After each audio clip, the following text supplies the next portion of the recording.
There is a quiet hunger inside most of us, not for success, not for admiration, for acceptance. To be accepted as we are, without being more attractive, more athletic, more intelligent, more successful, more impressive. Just as we are. Somewhere along the way, many of us learn something different. We learn that acceptance must be earned, that it comes after achievement, after recognition, after proof. So we try. Some chase brands, some chase likes, some chase muscle in the gym, not only for health, but for approval. Some reshape their faces, their voices, their personalities. Some craft a version of themselves that is easier to applaud. The costume changes, the hunger stays.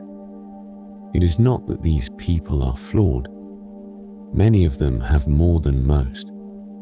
Beauty, money, opportunity, presence. And still, they stand outside, trying to find a door. Maybe life has not been fair to them. Maybe they learned early that love was conditional. Maybe acceptance felt fragile, something that could disappear at any moment. So they build armor, a better body, a louder personality, a curated image, a Superman suit, or a Cinderella dress, and sometimes the world applauds the costume. But the person inside is still cold. But the person inside is still cold. And today, that costume doesn't live only in real life. It lives online. There is a specific kind of performance that only exists on screens. It doesn't look desperate. It looks normal. Everyone is doing it. A photo taken, then adjusted. Another one, deleted. A caption rewritten 3 times. A joke softened. An opinion diluted. A selfie filtered just enough to look effortless. Not fake, just optimized. On social media, acceptance has metrics. Hearts, views, comments, shares. You can measure how acceptable you were today. And slowly, without noticing, you begin to adjust. You learn which version of you gets more engagement. You repeat that version. You reduce the others. The quiet side doesn't perform well. The complicated opinion, too risky.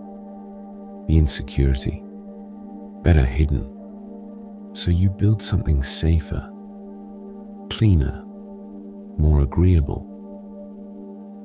It's not manipulation. It's survival inside an algorithm. You post something honest. If it's ignored, you feel it. Not dramatically, just a small contraction inside the chest. You post something polished. It performs better. The body relaxes. Approval becomes data, and data becomes direction. Some chase aesthetics. Some chase humor. Some chase outrage. Some chase perfection. The costume changes depending on the audience. And the strange part is, many of the people doing this already have what others want. They're attractive, successful, talented, and still, they're adjusting because media doesn't reward truth. It rewards resonance, and resonance often means similarity, familiarity, non-threatening versions of self. So a person begins to fragment the online self, the work self, the friend group self, the romantic self. each one slightly edited for maximum acceptance. No one wakes up saying, "I want to disappear inside approval." It happens gradually. A softened opinion here, a hidden sadness there, a rehearsed personality, a curated vulnerability. And sometimes the applause is real. The followers grow, the comments are kind, but the question remains quiet underneath. If I stop performing, will they still stay? That question is the real hunger, not fame, not popularity. Just this: if I show up without the costume, am I still welcome? We often say we don't need everyone, and that's true. No one needs to be accepted by the whole world. That would be impossible and exhausting. But we do need somewhere to land. A small circle, 2 or 3 people, a room where the air feels softer. The strange thing is, the deeper the relationship, the more it matters. Because being rejected by strangers is uncomfortable. Being rejected by someone close is cold. And sometimes, even in close relationships, we still adjust ourselves.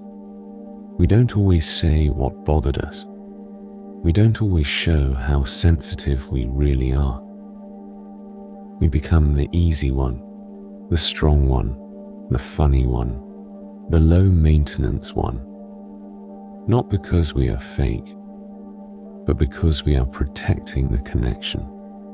We think, if I am simpler, if I am calmer, if I am less emotional, they will stay.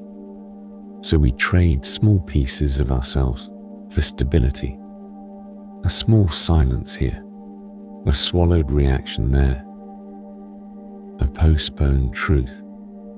And over time, something subtle can happen. We are loved, but partially, accepted, but carefully. And the question becomes, is this warmth or just the absence of conflict? Real acceptance inside a close circle feels different. It feels like this: you can disagree and still be held. You can fail and still be wanted. You can be quiet and still belong. You don't have to impress. You don't have to entertain. You don't have to shrink your intensity or inflate your confidence. You can simply exist. And maybe that is all the human nervous system ever wanted. Not applause, not perfection, just a place where nothing needs to be edited. The truth is, no one needs to be accepted by everyone. That would be impossible, exhausting. It is enough to be accepted within a small circle, a few people, a safe room, a warm house in the middle of a storm. Acceptance is not the same as love, but it is a door to it. Love may be deeper. Acceptance is the ground it stands on. To be accepted means you don't have to perform here. You don't have to impress. You don't have to shrink. You don't have to exaggerate. You can just be. Many people spend their entire lives trying to enter through every door, trying to be welcomed everywhere, trying to never be rejected. But perhaps the deeper desire is simpler. I want to be accepted as I am, without constant efforts to please, without silent compromises, without pretending, without becoming smaller or louder than my natural shape. I want to be accepted with my flaws, with my strengths, with my contradictions, with my humanity. Not a polished version, not an edited one, not the highlight reel, just me. And maybe that is where peace begins, not when everyone approves, but when a few people see you clearly and stay.